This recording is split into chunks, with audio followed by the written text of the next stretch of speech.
I want to talk about how to stop selling your time and to start building a business. Most of everybody in this room, the reason why we're here is because we all want similar things, whether that's freedom, whether that's money, whether that's more time. And the main thing I wrote down is to stop worrying about where our next client is coming from.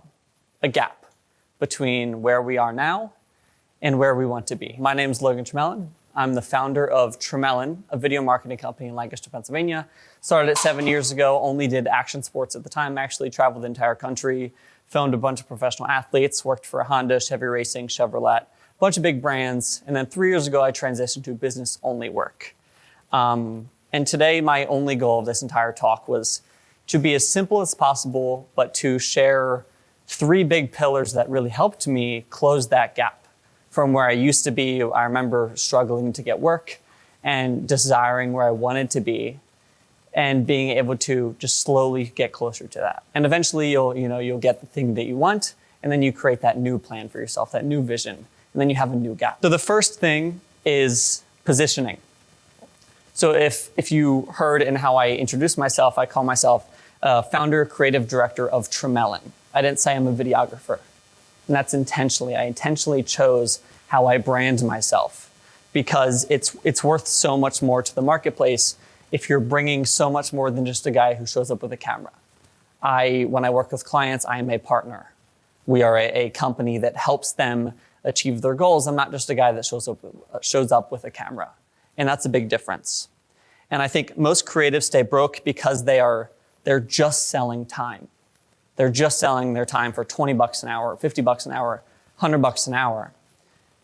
But you really build a sustainable business when you start selling a solution, when you're solving someone's problem. When you call yourself a videographer or a photographer or whatever you do, you're automatically turning yourself into a commodity. And what that means is you're not separating yourself from any of the competition. And when you do that, every single person, the only way to be better than somebody else is to charge less money. And then you're just racing to the bottom, and it's the cheapest person gets the most work.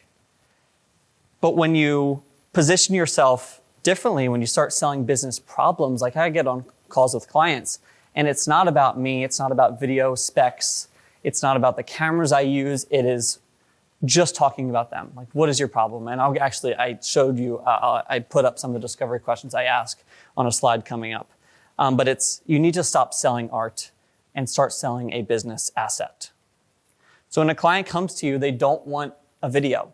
They don't want a photo. They don't want the piece of art you're selling. They want more leads. They want more revenue. They want more growth. They want more value. They don't care how much time you spend on the thing. They want you to solve the problem that they have. They want to close sales faster. They want to build trust with their clients. The actual product and service you're giving them is not what they want. They want the outcome of what that thing would do for them. If your entire pitch is about camera gear or your editing style or the computer you own or the software that you use, I think that's the most common question I get is, what editing software do I use? My clients do not care about that. I get on so many calls with clients and they don't ask me a single question about how I'm going to do it or what cameras I use or anything. All we do is talk about them, identify where they're at now, identify the problem they want to solve, and then I walk them through the process I have to help them actually get it. Once you fix your positioning, change your branding, change how you look to a client, then you need to fix your pricing. And this is something you need to obviously slowly learn. And I learned this thing that I'm about to say the hard way. It is that profit does not equal revenue. I think it's really common in my industry, at least in video and photo, for creatives to look at how much sales they get as the number that they're going to take home, as what they're getting paid. And in reality, you can make $100,000 a year and still be broke. I've done it. Quick story, there was 2 separate years in my life. It was 3, 4 years ago, 5 years ago now. And I remember I had the goal of $100,000. And I know so many other videographers who have that same goal. They want to get $100,000 in sales. And I grew my business as much as I knew how to, had one full-time guy, used contractors as much as I could. And I remember I got $98,000 in revenue, and I was so excited, like I was $2,000 off my goal. And then I got to the end of the tax year, and my tax showed $0 of profit. And then the year after, I thought I did a lot better. Same thing, passed $100,000 in sales, $4,000 profit. Clearly, I was focusing on the wrong thing. So the whole point of that being is I don't really care what my revenue is. That is one of the metrics. But I track expenses more than I track revenue. And the main number I care about is profit. Like before I even sign a project with a client, I want to know how much profit I'm getting from that project. Because in reality, if we're spending 40 hours on a project and we profit $0, that's a waste of our time. So the questions I feel like I came up is, how do I stop acting like a creative and position myself to solve problems for my clients? And I feel like that comes down to having a process to ask the right questions. So when I get on, I mentioned this earlier, when I get on a call with a client, it is not me talking about what I do. It is walking them through the process. And that is this. It's discovery questions. I get on a call with a client. It's not me telling them about me. It's not me doing anything but walking them through this, which is, where do you want to take your organization? How would you define success? What does success look like for you? What happens if you're not successful? What are the implications of that? Because then they're already putting a cost. Like, oh, this would actually lose the company $100,000 if we didn't do this. What does this project mean to you and the company? What are the specific problems we're aiming to solve with this? And then I used to think I had to figure out how to measure it for clients. I don't have to. I just need to ask them how they plan on measuring it and make sure that they measure it so they can actually link a value to what you're doing. And then this question really kind of broke my barriers and what I thought I could charge. The first time I started doing outreach 3 years ago, it really helped me get leads.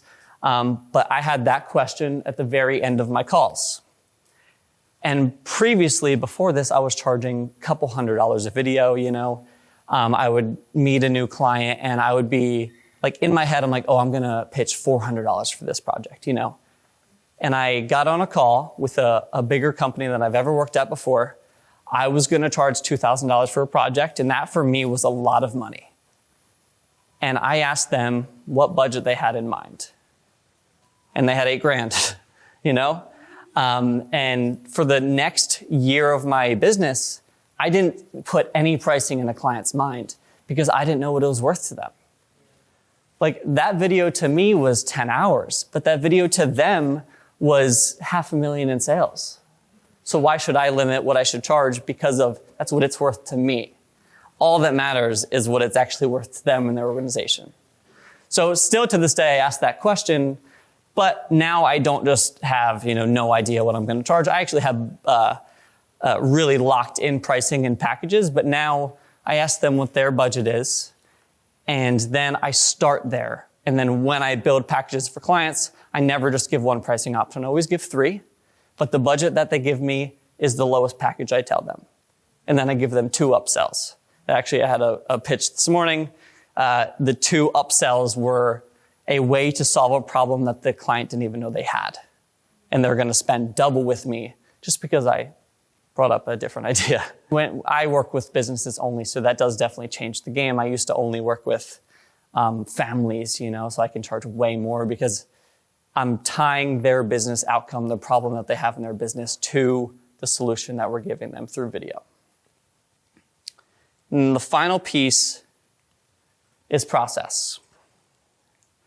You cannot scale a company if everything you do is custom.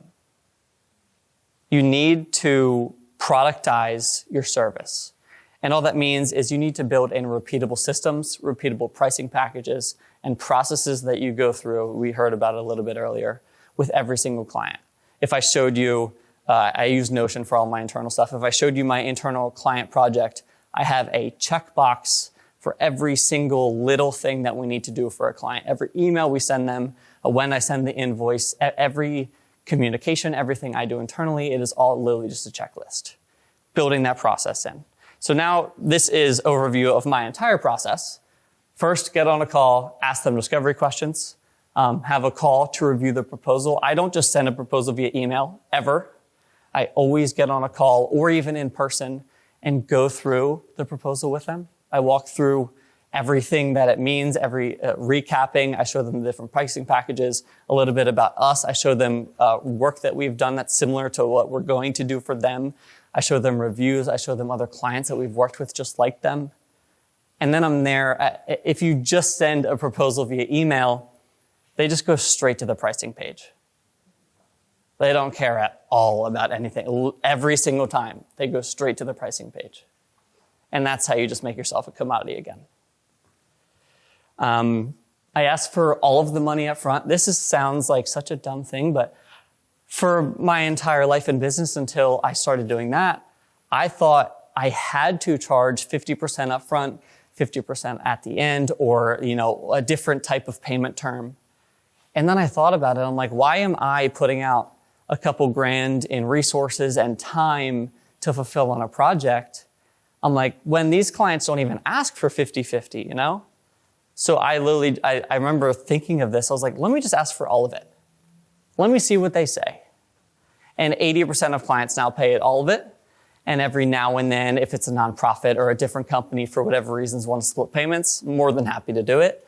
But it eliminated all of my cash flow issues just by getting out of my own head. Upselling and downselling, I mentioned when I build proposals, the budget that the client wants to spend is always the lowest package that I give them. And more often than not, they do more. A different thing I do for upsells is I also just show them what else we do. Like if they want to add raw footage, I had a page on my old proposals. I should actually probably move it over to my new proposals, where there was 6 upsells for every client. And I even got on a call when I was reviewing the proposal with them. I'm like, you don't need to do any of these. Just love to include them. And half the clients would just add $1,000 or $2,000 or $3,000 to their project, and I didn't even have to say anything. It was just, do you want to add extra deliverables? Do you want to add raw footage? Like, what else do you possibly need? Just letting them know what else you do. It's such a simple thing. Downsells is if your smallest package is still too big, just offer a smaller package.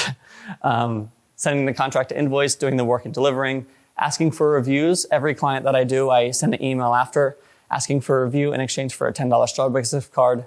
Pretty much all of them do it. All of them like coffee, Starbucks.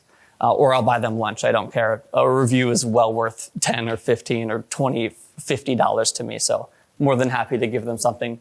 Referral program. I have a pretty intensive referral program. I will give a 50% monthly credit for retainer clients to them and the person signing up. Because to me, a year-long retainer is well worth giving up a little bit of percentage and offering more work. Once you have a great client that you did a great piece of work for, a great project for whatever it is, just asking if they need more. I feel like most of us, we get on this kind of linear business process where we find clients, we do the work, we deliver the work, we wrap up the work, and then you just have to restart. You have to find more clients. The easiest work to find is the ones you've already done. Once a quarter, at least, I go back and just touch base with every single client I've ever worked with. Most of them don't need anything, but it's a very easy, it's the most repeatable way. I actually I read a book, my fiance's dad gave it to me, about building your flywheel. And the biggest things that I did to build a flywheel, and all that means is instead of that linear process that I just mentioned, I think of my business as literally like a snowball rolling down a hill. So every client that I get at the top, at the end of it, it's turning into a referral or a review or more work or a retainer client. And as I'm getting more clients, the snowball is growing. It's getting bigger and it's moving faster. It has more momentum. And I'm taking the guesswork out of it. I don't need to search for more clients because the more clients I have, the more they're building on top of each other. When you have processes like this and you're asking solutions-based questions, you immediately separate yourself from 99% of other creatives.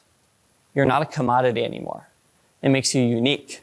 It makes you a problem solver. You stop being a vendor and you start becoming a strategic partner for clients. And once you deliver the work, your process isn't over.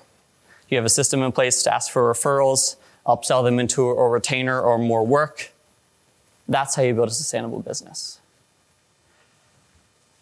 I want to leave you guys with a challenge.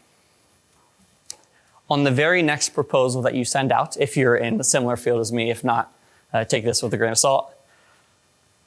I want you to do two things. Write the pitch to focus on the outcome you're delivering. Don't focus on, I'm going to use this camera. Like, clients don't care about that. Like, what problem are you actually solving for them? And then the second thing is to first ask what budget they have. Like, don't get in your own way. Don't let your head block you from limiting what you're worth. Because honestly, we're all going to continue to get it in our heads for the rest of our lives in business. There's a quote that I believe where it's 80% of business is psychology and 20% is mechanics, is skills. It's all just getting out of your own way. So asking what budget you have first for this, and then when you're building a package for them and presenting options, don't just give them one package, give them 3. Give them the opportunity to support you more, to buy more of your service, for you to help them more. I truly believe sales is service. And I think when you have that, like the more people I can get on a call, it's not for me to make more money, it's for me to help more people. And I think that's huge. So stop selling your time, start building a business. Thank you.